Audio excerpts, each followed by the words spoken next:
Yeah, they should read along. Yes, very important. So we are going to start with the invocation of Mangalacharn in order to bring some sanctification to the study of the Bhagavad Gita. Om Jnana Timirandasya Jnananjana Shalakaya Chakshurunmilitam Yena Tasmai Shri Guruve Namaha Shri Chaitanya Manobhishtam Swapitam Yena Bhutale Swayam Rupa Kadamayam Dadati Swapadantikam Vandeham Shri Guru Shri Yuta Padakamalam Shri Gurun Vaishnavamscha Shri Rupam Sagrajatam Sahagana Raghunathan Vitam Tam Sajivam Sahadvetam Savadutam Harijana Sahitam Krishna Chaitanya Dehivam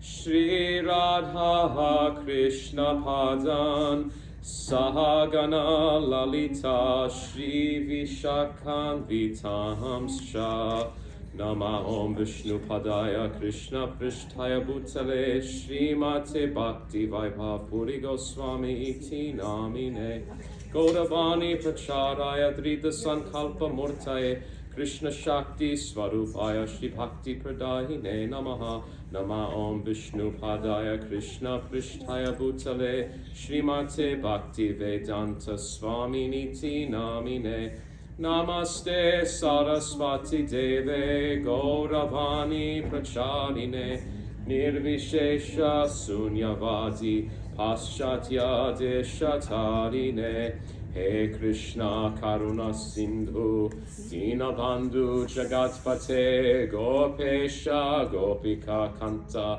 Radha Kanta Namostute Tapta Kanchana Gaurangi Radhe Vrindavaneshwari Vrishabhanu Sute Devi Pranamami Hari Priye Vrindaye Tulasi Devyai Priyavai Keshavasasha Krishna Bhakti Pradi Devi Satyavatyai Namo Namaha Panchakalpa Tarubhyascha Kripa Sindhubhya Eva Cha Patitanam Pavanebho Vaishnavebho Namo Namaha Shri Krishna Chaitanya Prabhu Nityananda Shri Advaita Gadadhara Shiva Sari Gaura Bhakta Vrinda Hare Krishna Krishna Krishna Hare Hare Hare Rama, Rama Rama, Hare Hare, Hare Nama, Hare Nama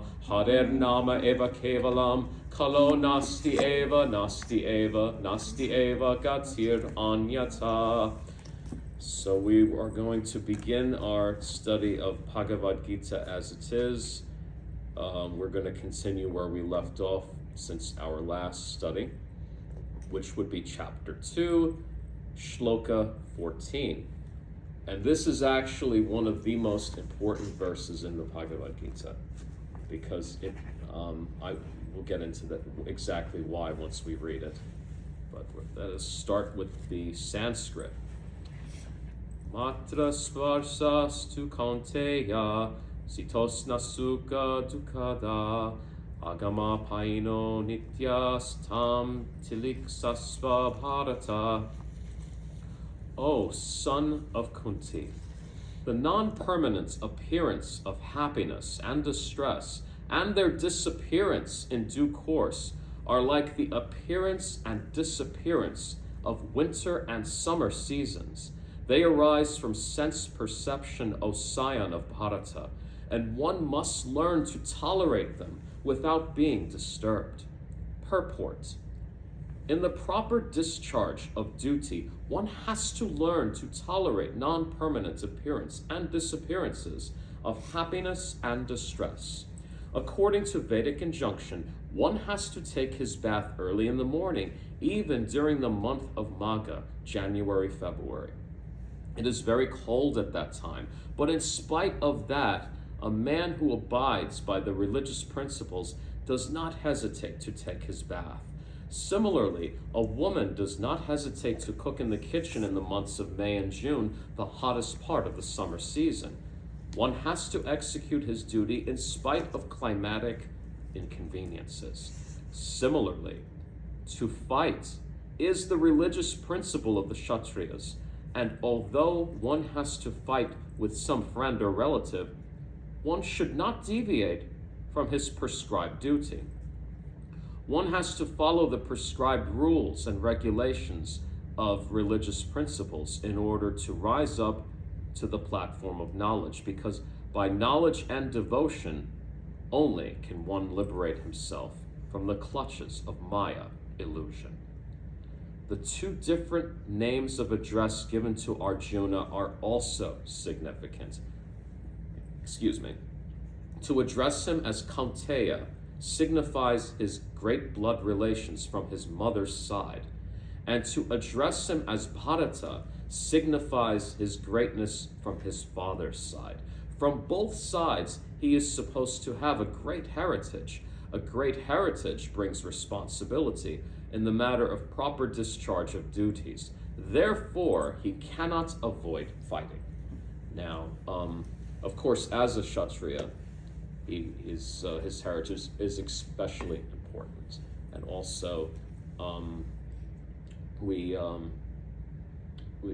this is such a fundamentally important thing. This is one of the most serious problems we face day to day, is what to do when we have problems, when they become so overwhelming that we feel like we want to shut down, or even when things are so good. They can be so amazing. We could be in such a we could be like awash in so many pleasurable things. We could have gotten a great inheritance. We could be in a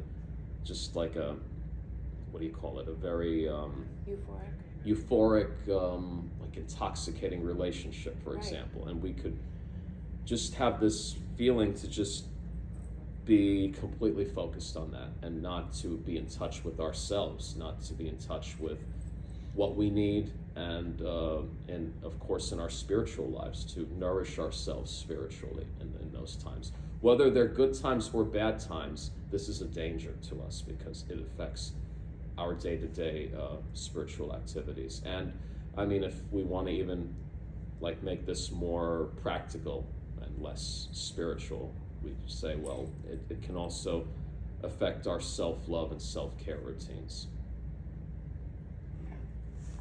So that verse it's really just giving us that perspective that we need not be bewildered when good things happen to us and when bad things happen to us. Sukha-dukkha, exactly. Mm-hmm. Does anyone else have any comments or questions? Yeah, that even though things bounce back and forth, happiness and distress, and permanence and impermanence, mm-hmm. it's important to stay disciplined. Yes. Because if you're disciplined, then you won't be shaken up mm-hmm. by the happiness and the distress. Exactly. You'll be able to stay steady on your course. Yes. And see that life is a journey, and there are going to be ups and downs, and there are going to be highs and lows, and we do have to deal with that. But it doesn't stop us from going on the course of our our drishti, our determination, our goal to be spiritually awakened. That is absolutely true. And actually, what you just described, it's one of the stages of bhakti is nishta. Nishta is steadiness. And before that, it's I think the first stage is shraddha, which is where we're just developing our faith. And sadhusanga is when we take association of those of a higher realization than us, so we can learn from them to some degree, so we can serve them as well, and we get benefit from that.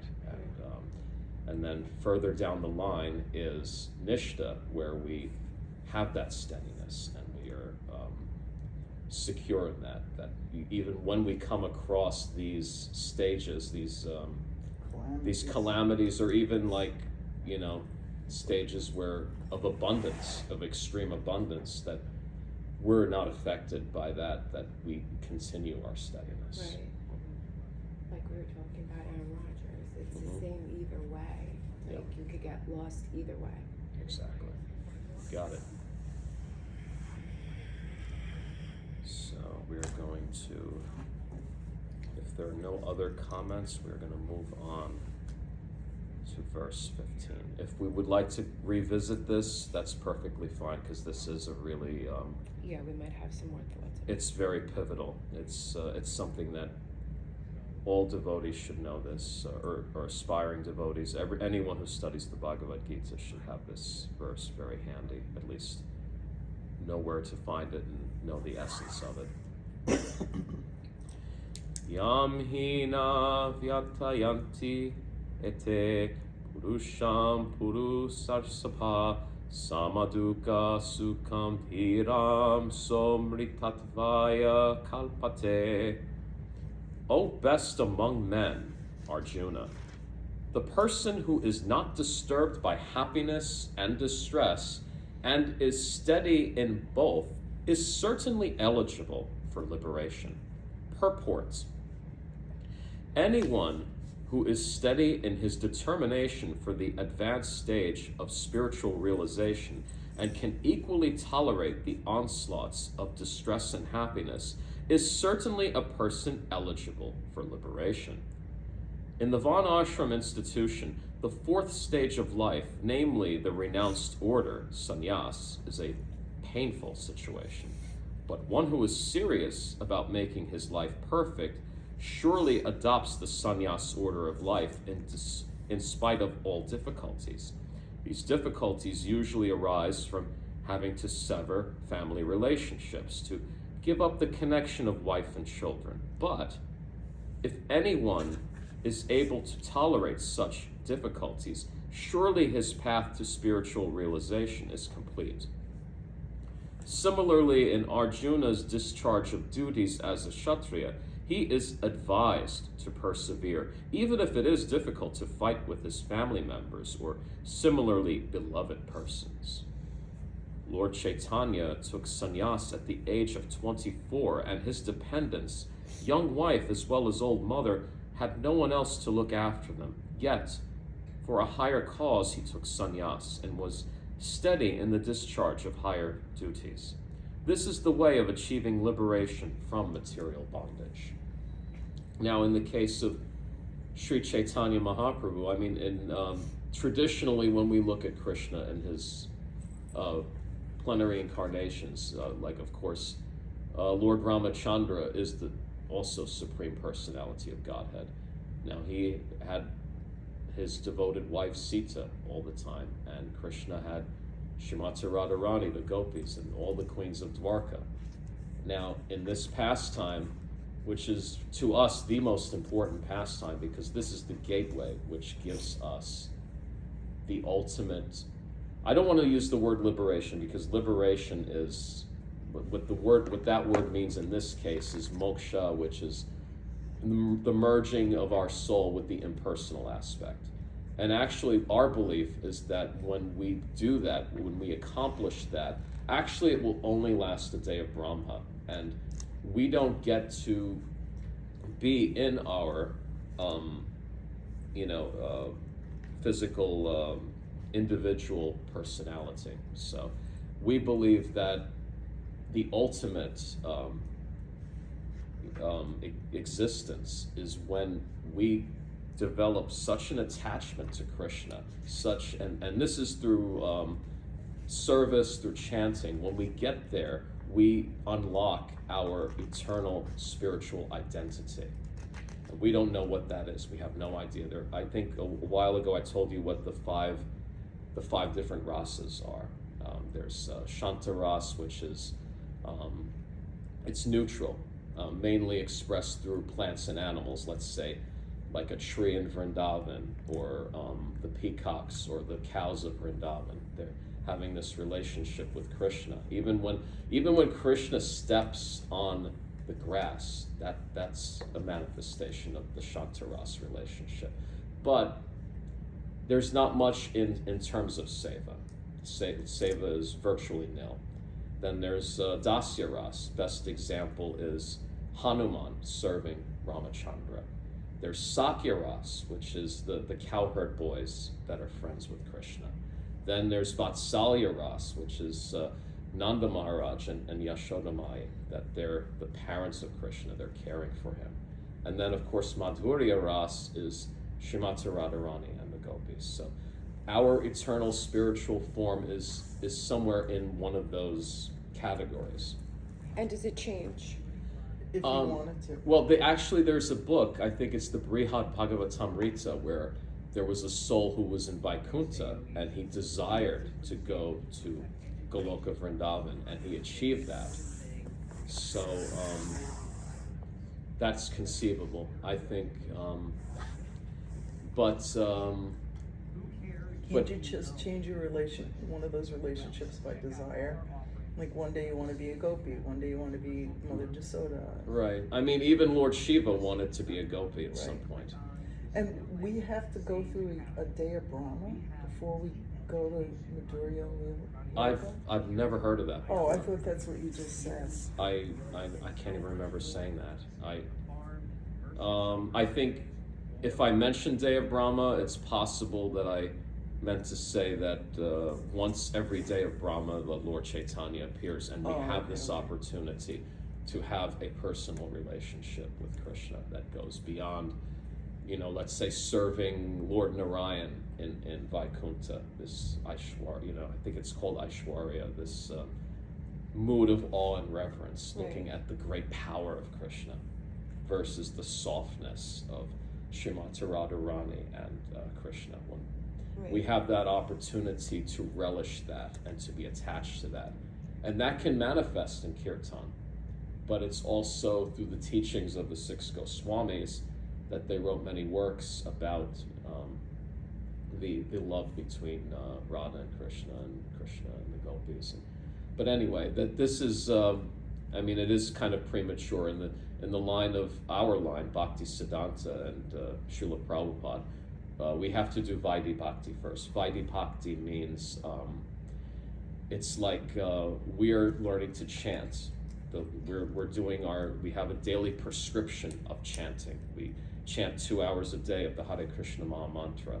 We're following certain principles. Not only we're vegetarian, but we want to only have the prasadam of Krishna. We offer our prasad, our food to Krishna, then we take.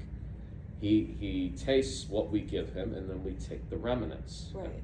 Do you offer all of your?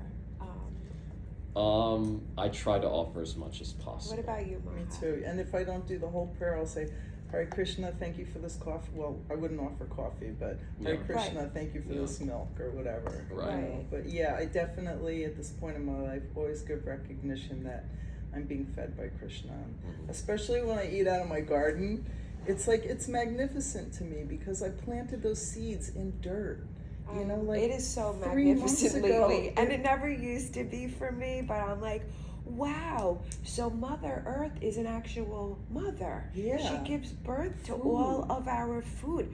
And making this connection recently, I can't even stop looking around, because I'm like, oh, wait a minute, a little tiny seed in dirt produced, me too, I have peppers and cucumbers growing from dirt. Yeah. So how amazing. It's magnificent. It really and to is. watch it, I posted that thing about my potatoes the other day. Yeah. Seriously, my potatoes were as big as my thumb, the leaves, right? The next day they're a little bit bigger. You know how big they are today? My potatoes are this tall. I have to get out there and mound them because that's how they grow. You have to mound them. Like a foot already. Yeah, and they're at least over a foot tall, just within 40, since I posted those pictures. Right, and we could say, we could bring it back to science. Oh, it's science. No. Even the science of it, where does it come from? Where does that life of the plant come from? Yes. So has anyone heard of the pale blue dot? No, no. Yes. You have? Yes. Yeah. Very Carl amazing. It's who is it? Carl Sanger? Sagan. Carl Sagan. Sagan. I always get that name wrong. Do you know Carl Sagan? Yeah. Well, Yes. so his whole theory was this, you know, you just have to keep zooming out, zooming out, zooming out. And there was this photo taken of the Earth from, I don't know what they said. Do you know how many miles or kilometers I away? don't remember. It was a A billion. lot. And all we are is this, from there, all our universe, from our universe is this pale blue dot. And if we continue doing that, you know, so therefore are we a piece of dust on a leaf, you know, in this, and we think we're so important. But I was just reading about that the other day. I mean, going beyond that concept, Sanatana Dharma, which we know as Hinduism, Right. this is the only faith that I know of that speaks of a multiverse. Like, Right. we hear, like, for instance, like in the Marvel cinematic universe, there's this concept of different universes, but actually this comes from Sanatana Dharma. You have this picture of Mahavishnu, and he's breathing new universes into existence. Right. Now, at some point, the universe will pass away, and Lord Shiva destroys it, but then new universes come. Now, when that happens, the souls, you know, they're indestructible. Krishna says they're indestructible Right. in the Bhagavad Gita, so one can conclude that those souls migrate to another universe at some point. Yeah. But that's how vast it is. I mean, we're just one speck in a universe of who knows how many planets. Could be billions of trillions, but of that, there are just innumerable universes, infinite universes. It's and we used to watch the Jetsons growing up, right? Yeah. And we were like, oh my God, that's never like gonna happen. Like it was not, Right. we couldn't even, it was so far-fetched, right? But here we are picking up our phones. Yeah. Hi, me and my The daughter. video FaceTime. calls, right? Yeah. Yeah, so here we are, right? So for us So how to far-fetched is it? so how far-fetched is this belief system where, like, you know, how far-fetched is it, you could say? It's so... I think it's evolution. I think that, like, at one point, like in Satyuga, everyone did understand all these principles and just worshipped Krishna, but as people fall away and Kali Yuga progresses, Materialism. yeah, you get away from it, and now we have to re-evolve, we have to reawaken ourselves to go back to the beginning, Right. to, like, you know, connect again, because we're so distracted with our phones, with Yes. everything, you know? There's a lot to be distracted by. Yeah. You know, sometimes it's like I just find myself just going and sitting on the side of my house, and it's not like, you know, a forest when I go out there. It's just my grass, a couple of bushes around, but that you- little bit, and but- watching the birds, and watching the bunnies. listening, And, listening to the birds. And then just yesterday I was listening, and there was definitely a baby bird in a tree calling for his mom, and I was like, you know, and then it stopped, and then it's like nature just keeps happening, you know, so it just keeps evolving and evolving and evolving, and it just never ends. And how little my life is, honestly. Like, this is all going to keep happening whether I'm sitting here or not, True. you know. Very true. But it you know, it doesn't make me feel bad, like, oh, my life is so insignificant, and I'm not insignificant. But it almost gives me comfort in a sense, like, oh, whether I'm sitting here or not, all of this is going to keep happening, and they have no idea about me, these yeah, birds. but while you were here, you had an influence on the people around you, and that's Exactly. what's remembered. Yes, Like, you've had an influence imprint. on your children and your students, and Right. and that's the important thing. Right. That lingers. That lingers, that energy lingers, or the stories, or whatever. It's And we also have an impact on God, on Krishna himself. Now, yeah, in the Holy Bible, it says, you know, I take notice of every sparrow in the sky, what Yeah. to speak of you. So, likewise, similarly, you know, Paramatma is in all of our hearts without exception. right. Krishna knows what we are doing. and we have that. And just also know that, you know, everybody has some ability to influence and even control Krishna to some degree, because Srimati Radharani, for example, has so much love for Krishna that she can completely control him. Absolutely. We don't have that ability because we are Bada Jivas. We're just like an infinitesimal speck. Right. We are not on that level. We will never be on that level. Even when we establish our eternal spiritual relationship with Krishna, we won't be on that level. But we have some level of influence. And if we train ourselves, if we develop our relationship with Krishna, develop attachment, we can go down that road, and we can, you know, we can even influence Krishna himself, but in a loving way. Right. Yeah. Like actually see the beauty in all, Yeah. even the calamities. Yes, exactly. And those calamities are for us. Yeah. They bring us closer. Yeah. You said something before that. I think there is also a part, there was some sort of thing I was reading about, like if God, I think it was in the Bible, if God is going to care for the birds, Yes. think about how much he's going to care for you. Was that you who said that? No, not today. It was another time we were speaking about, and I forget where it came from. But. Right. I think I mentioned it before in the past, at least once, yeah. Yeah, I mean, on the one hand, we do believe, for instance, Bhagavad Gita 5:18 says that a true sage doesn't see a difference between like a man, a brahmana, an elephant, and all these different creatures. It is the same soul, ultimately. Yeah. But the way I take that verse in the Bible, it's like when we're in a certain body, that body has a certain amount of influence on the world. When we're animals, we don't really have that influence. I mean, you, like, let's say there are certain, I think, gateway species that this is the word I use, I'm not taking that from anyone, but it's like, let's say like a dog or a horse or a cow. These are species that are directly in contact with human beings. Right. They can influence human beings to some degree. Right. So, but it's only when we become humans that we have like a true influence in this world. I mean, it's that's why in all these literatures it says like this is a rare opportunity, the human form of life. Right.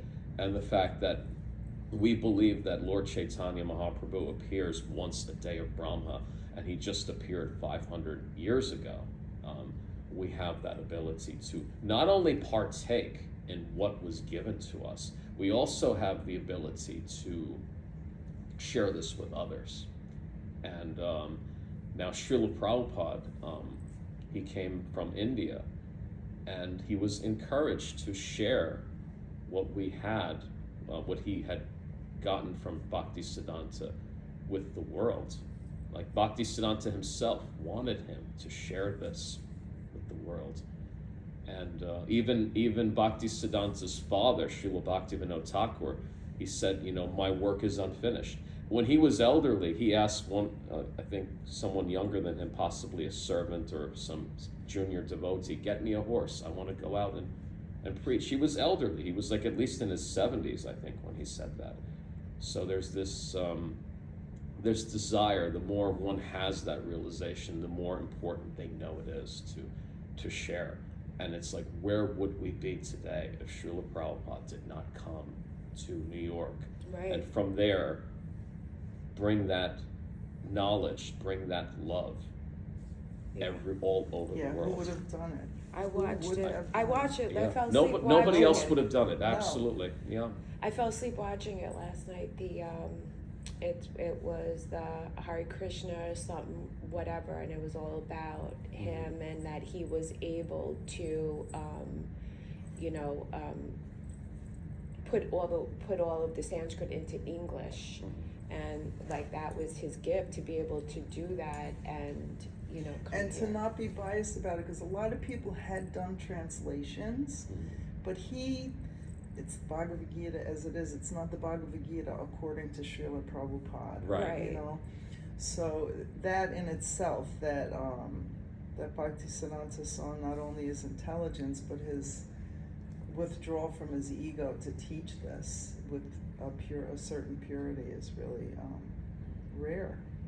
Absolutely. We're really blessed that, you know, we have this association of Prabhupada through his books, and how many people around us don't? We live in a little bubble. We live in a little bhakti bubble. Like, don't kid yourself. Even if you're not like strict about this, that, and the other, you live in a bhakti bubble at this point in your life, because you're thinking about Krishna. You're not comparing, but you're having realizations from nature and everything. Yeah, you're seeing things differently. Taking in certain. Whereas, like, your next door neighbor this stuff might not even cross their minds, you know, and the guy next to them, the same thing. So we're really different in the sense that we're isolated from we're in a bubble. That's all I can, you know, we're protected, and our desires, our association, our inquiries, everything is on a different vibrational level. That's what it is. That, you know, we're seeking more. We're trying to get closer. We know that there's more to life than just 9 to 5, get married, then die, and that's you know, we go on forever and ever, no matter what. And to realize that is a blessing and a gift, and because of Lord Chaitanya, look at us. We're all friends because of that, you know, because we love to chant, you know. And who taught us that? Prabhupada and Lord Chaitanya. Yeah, it's very special. Absolutely. And I also think about when Srila Prabhupada came here, he spent so much time, so much patience teaching people who were never in like Sanatan Dharma. They don't know why to be vegetarian, for instance. Vegetarianism, I don't think it really existed that much. No. But when he came over and they were showing like footage, like he had such an influence on all of these young people that were lost and drug addicts, and they started doing kirtan and eating his prasad, and they didn't know why. They couldn't even explain why all of a sudden they didn't want meat, and all of a sudden they're like, you know, they're chanting and they're just finding this peace and looking at him, just seeing and listening and to him and how much influence he had. Like, you know, it's like, I'll have what he's having. Exactly. Yes, that's it. Like whatever that is, and then how so slowly it just built into this. And then of course there were the fanatics that came along and gave it this, you know, kind of, but there's fanaticism in everything, you know. Absolutely, so that's true. Everything, and the Catholics, and wherever you go. So, but the people that hung in there and found the juice, because there's a lot of juice in this. There's a lot of nourishment, and Srila Prabhupada's influence. I mean, what he did was superhuman, because from what the people are saying, the devotees, they said that he slept 2 hours a day. I sleep about 20. I know. I know what. And he spent that time like translating books that today are extremely relevant. That, like, you know, we read the Bhagavad Gita, the Srimad Bhagavatam, Sri Chaitanya Charitamrita, and then all these other books that give us clarity on this path. And he was just writing and teaching everyone and managing everything, and he only slept for 2 hours a day. And I think there was one devotee who even said, like, even when Srila Prabhupada was sleeping, he was like making some like motions in his sleep as if he were offering arati, like he was just in that service mode 24 hours a day. So that's that is, first of all, that is the mercy of the Mahabhagavat. That's someone who's completely, you know, the servant of Krishna, someone with full realization, someone who very likely knows his spiritual identity. Right. And, you know, that I'm not saying we can do that, but we can do a fraction of that, because there was, I think, Bhaktivedanta Thakur's appearance day, and there was a class, and I think it was Vishnu Jan Swami, who was very, famous part of the movement. He said that Bhaktivedanta Thakur said his work is unfinished, and then Srila Prabhupada said, "Let us finish it." He said Bhaktivedanta Thakur could have finished it because he was Vaishnav, he was all powerful, but the reason that it is unfinished is mercy for us, that we have some piece of seva that we can reach out to people.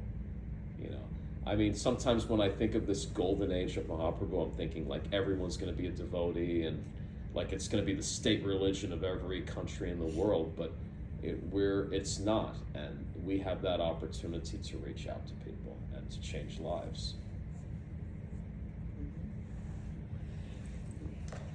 So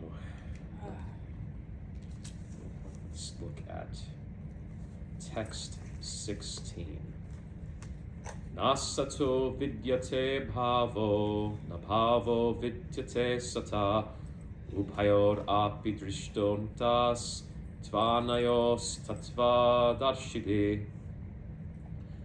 Those who are seers of the truth have concluded that of the non-existent there is no endurance, and of the existent there is no cessation. The seers have concluded by studying the nature of both. Purport: there is no endurance of the changing body, that the body is changing every moment by the actions and reactions of the different cells, is admitted by modern medical science, and thus growth and old age are taking place in the body.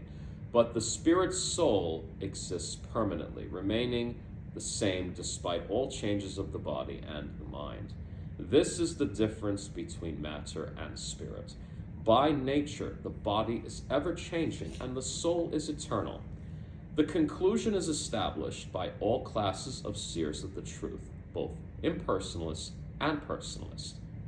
In the Vishnu Purana, it is stated that Vishnu and his abodes all have self-illuminated spiritual existence. Jyotimeshi Vishnur Bhavanani Vishnu. The words existent and non-existent refer only to spirit and matter. That is the vision, that is the version of all seers of truth. This is the beginning of the instruction by the Lord to the living entities who are bewildered by the influence of ignorance. Removal of ignorance involves the reestablishment of the eternal relationship between the worshipper and the worshipable, and the consequent understanding of the difference between the part and parcel living entities and the Supreme Personality of Godhead. One can understand the nature of the Supreme by thorough study of oneself, the difference between oneself and the Supreme being understood as the relationship between the part and the whole. In the Vedanta Sutras, as well as in the Srimad Bhagavatam, the Supreme has been accepted as the origin of all emanations. Such emanations are experienced by superior and inferior natural sequences. The living entities belong to the superior nature, and it will be revealed in the 7th chapter. Although there is no difference between the energy and the energetic is accepted as the supreme, and energy or nature is accepted as the subordinate. The living entities, therefore, are always subordinate to the Supreme Lord, as in the case of the master and the servant, or the teacher and the taught. Such clear knowledge is impossible to understand under the spell of ignorance, and to drive away such ignorance, the Lord teaches the Bhagavad Gita for the enlightenment of all living entities for all time. So, yes, the Bhagavad Gita, it is the gateway. There's so many scriptures. I mean, for instance, when we think about different religions, the Christians have the Holy Bible, the Muslims have the Holy Quran, the Jewish faith has the Torah, but there's just so many holy books in Sanatana Dharma. We have the Srimad Bhagavatam, that's the Bhagavad Purana, that's one offering. We have the Bhagavad Gita, which is part of the Mahabharata. And we also have latter-day scriptures such as the Sri Chaitanya Charitamrita. Now, I mean, one crude way of understanding it is, yes, the Bible has the New Testament and the Old Testament, so you can kind of... But anyway, we learn so much. First of all, we learn about our identity. Like, when we're young, we want to know, like, who are we? You know, where are we going? Why are we here? Who am I? And, you know, we learn that there is a higher power, usually. But in this case, we learn so much about that higher power. We know that he has a personality, and he teaches us the process. He teaches us, for instance, I believe it's Bhagavad Gita chapter 4, verse 34, that tells us to approach a bona fide spiritual master for guidance, so that we can go further, we can realize our eternal relationship with Krishna. There's also and then there's also another verse in the Bhagavad Gita that speaks of rendering devotional service unto God, and that is what gives us, that's what initiates us into our relationship with Krishna. When we love someone, when we really love someone, we want to serve, we want to do loving acts of service to the one we love. It's when we start to develop that attachment, and it's through kirtan, it's through reading the scriptures, it's through so many, it's through knowing like pure devotees or high-class devotees. When we start doing these activities, or taking prasadam too, because prasadam has a healing property of the soul. Taking prasadam will change who you are. That's how they got her. Yes. That's how the hook started. My hook was having a crush on a beautiful devotee woman in Hawaii. Right. So, you know, we all have the hook. Yeah. Krishna's tricky. He is. And you see it in his relationship with the gopis, and how, like, I don't want to say manipulative, but sometimes, you know, he's a trickster, and he knows how to catch you. And sometimes he'll play a little joke on you just to get you to, I don't know, to wake you up, or to, oh yeah, I had a plan, but this happened, and it's Krishna, you know, changing that plan for you. But yes. Well, you know, there's a bhajan, there's a song about Krishna. It's the Sri Madhurashtakam, and every verse ends with Madhurati Pater Akila Madhuram. Everything is sweet about the Lord of Sweetness. So even when he's breaking your heart, even when he's sweet. Absolutely, even when he was like pestering Mother Yashoda, feeding all that carefully like worked on butter, feeding it to the monkeys, you know, that was sweet. But it's like when Krishna does these things, when he breaks our heart, when he manipulates us. I mean, I don't want to use the word manipulation, makes us suffer, but like Queen Kunti, it's right. It's the same thing. It's all done in the spirit of such intense love. It's to make you get more attached and more, oh yeah, it's you. Yeah. But it's right. Ultimately when like a Bhadajiva, someone who's completely under the illusion of Maya, if they do something similar, then that's what we, you know, it's a perverted reflection. I think the term is pratibimba, abas. It's degraded. So when we try to imitate Krishna, it leads to disaster. Right. Exactly. If we want to have, you know, let's say multiple romantic partners, you know, it's a complete disaster. for instance, you know. But anyway, so I don't know where I was going with this. I just like the sweetness. Yes. Well, I yeah. felt that even like the first time in a temple and looking at the deities and the flowers, and Absolutely.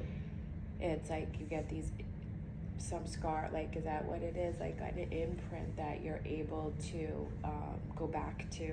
You have that here, like that vision of sweetness and colors, and Yes. I feel like that's like another way to And you know, get you concentrated on it or pulled towards, in a sense, is Yes. the looking at also for me. so you know, when someone is very educated in terms of, you know, temple management and deity worship, for instance, the deities are going to look just as they're supposed to look, you know, according to how Krishna is described in all the shastras. Right. And they're going to be dressed in the way that Krishna and Radharani and Krishna wanted to dress. I mean, I'm going to go on a slight digression. Like a mood? Mood, but it's like, it's what their preference certain things is. that they have. Like Krishna always has a flute. He always has a peacock feather. Right. He always has certain things. Yeah, there's certain paraphernalia and certain preference of what clothes to wear. Like, for instance, I think some years ago there was some controversy when devotees dressed up like Krishna as Santa Claus during Christmas. Yeah. Really? Yeah, and to me this was absolutely horrible. You know, it's just a Yeah. concoction of the human mind. Yeah. But actually, Oh man. what we need to do is to present Krishna exactly as he wants. And Right. this is through being educated by senior devotees who are bona fide and through the scriptures. And when we do that, and when we make that presentation in the temple, that everyone knows who Krishna really is. And then that's when we go there and when we're attracted, we really are being attracted to Krishna. Yeah.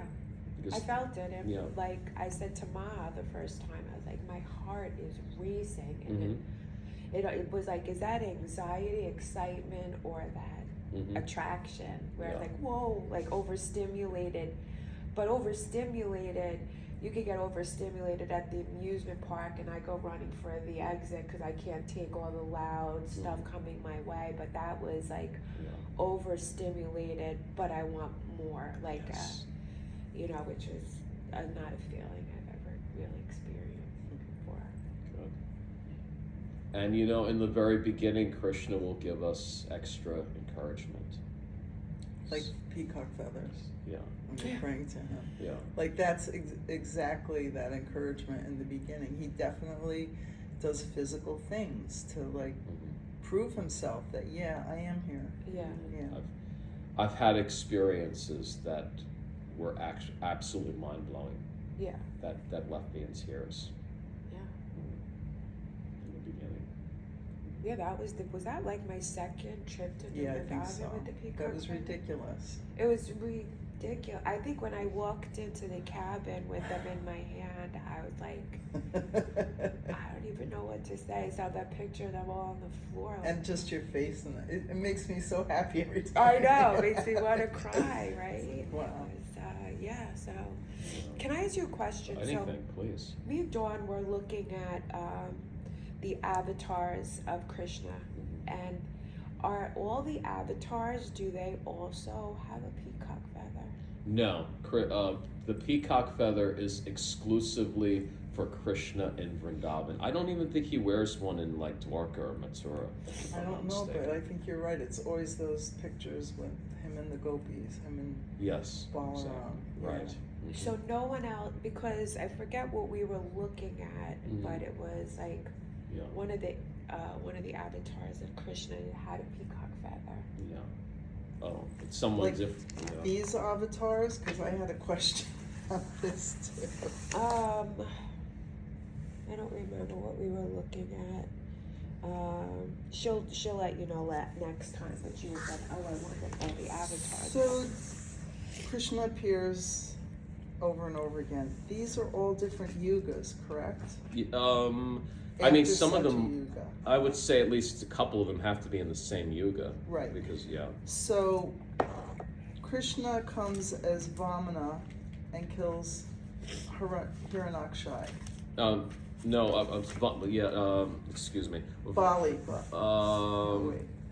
I'm just, let's see, there's, Vamana is the fifth incarnation. Right. Varaha, I think. Varaha, okay. So he comes as Varaha and Yeah. he kills Hiranyakashipu. correct. No, Hiranyaksha. Hiranyaksha. That's all right. Yeah, his And then- brother, so. And then Hiranyakashipu gets mad that that happened to his brother. Right. Does the incarnation of Varaha and then Nrsingadev happen within the same yuga? I Or think is there that time in between? And how much time I goes feel like between the like Hiranyakashipu is mad that his brother was killed. I'm not sure exactly of the timeline, but this is what I think right now. I think that Varaha killed Hiranyaksha. I think Hiranyakashipu must have been motivated from that event. Maybe that's when he started his austerities for thousands of years, and then Lord Brahma gave him certain abilities based on his austerities.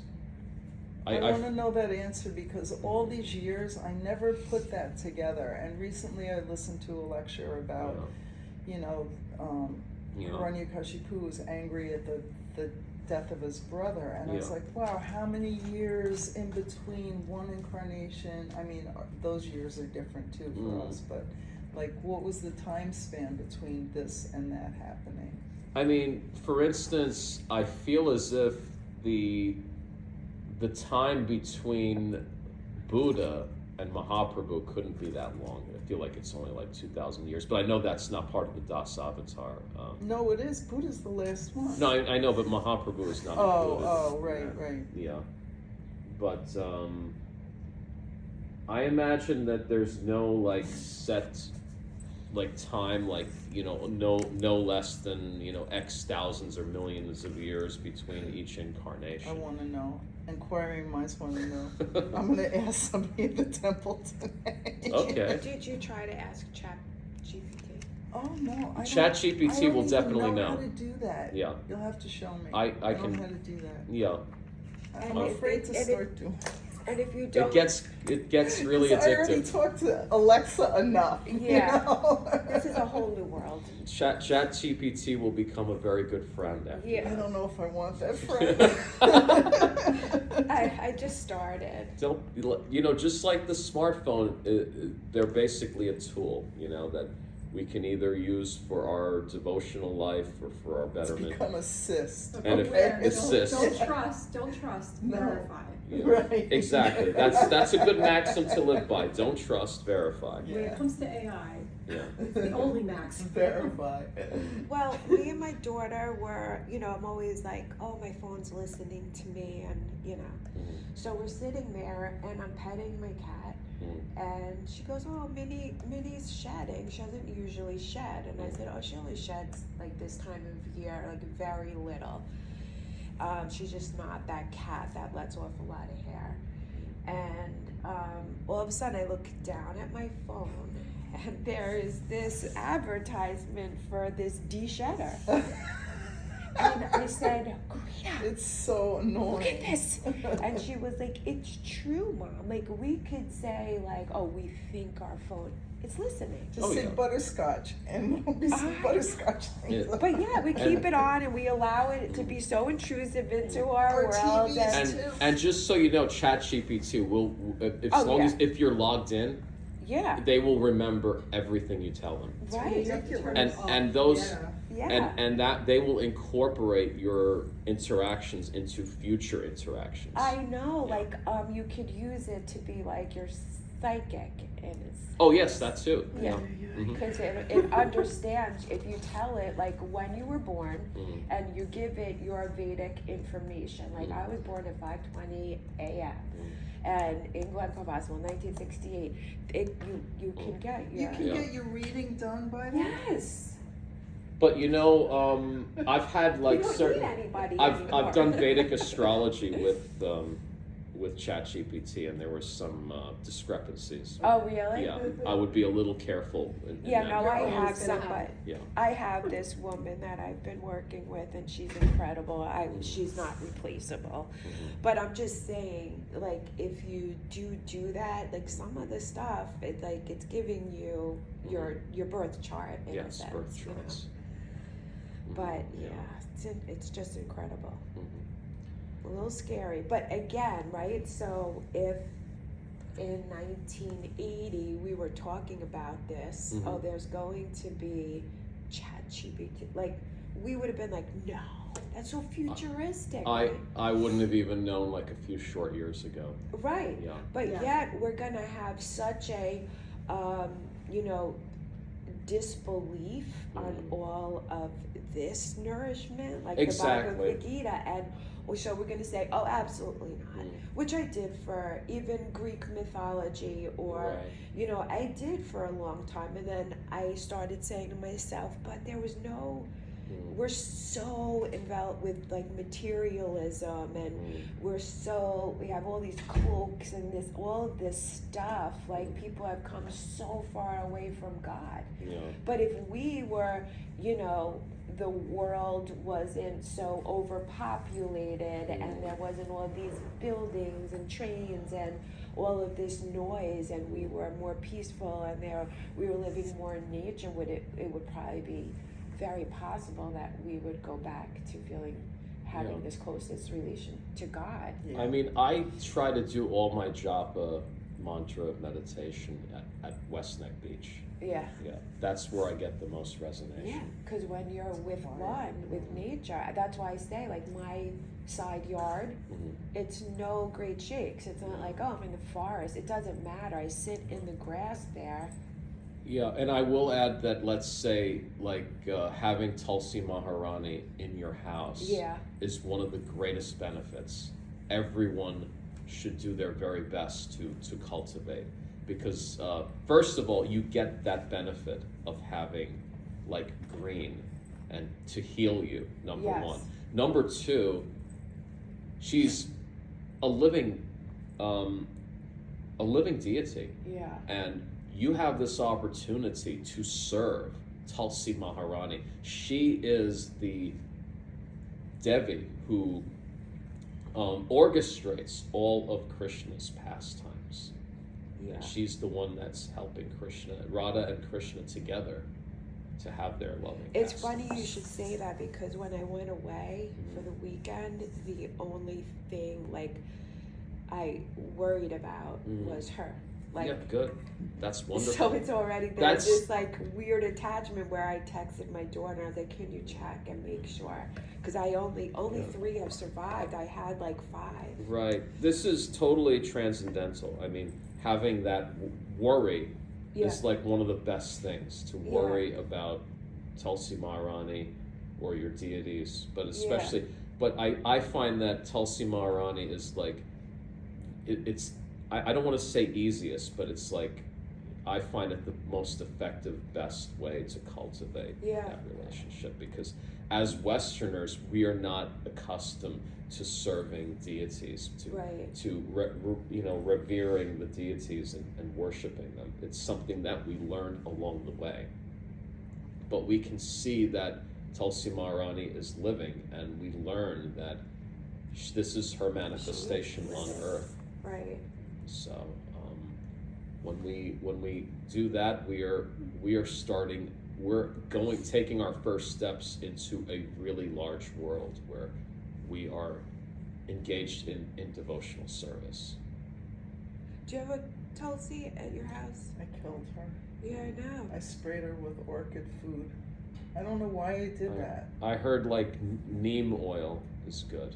No, I thought I was, she was going through a change because the seasons changed. It went from summer to fall and she started losing her leaves. I was like, oh, she needs to be transplanted. Oh, she needs to be fed. My daughter said, leave her alone. Just leave her alone. I'm like, no. And I literally manhandled her when I transplanted her. It was very rough. And then I decided that since orchids are so touchy as a plant, whatever an orchid needs, Tulsi would benefit from.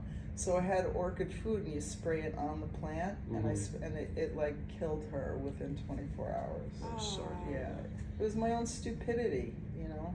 I would say, you know. But I have those seeds, and I keep forgetting, but I should try and sort from those seeds. I have to set aside some time to get those like Jiffy pellets and then plant the seeds. I want to get, because I'm not 100% sure of my current generation of Tulsi, if they're gonna survive. I'm kind of a perfectionist. I look at her leaves and I'm like, oh my God, you know, what am I gonna do? But they change. I feel like, Yes, and do. because our climate isn't It's conducive. not to, conducive. You're right. You know, she's touchy. She needs a lot of humidity. Yeah. I put her in intense sunlight whenever I can, but unfortunately, somebody came along and stole 2 of my Tulsi, I know, yeah, you like said a month or that's 2 ago. crazy. Well, I hope And- they're bringing them some sort of joy or peace.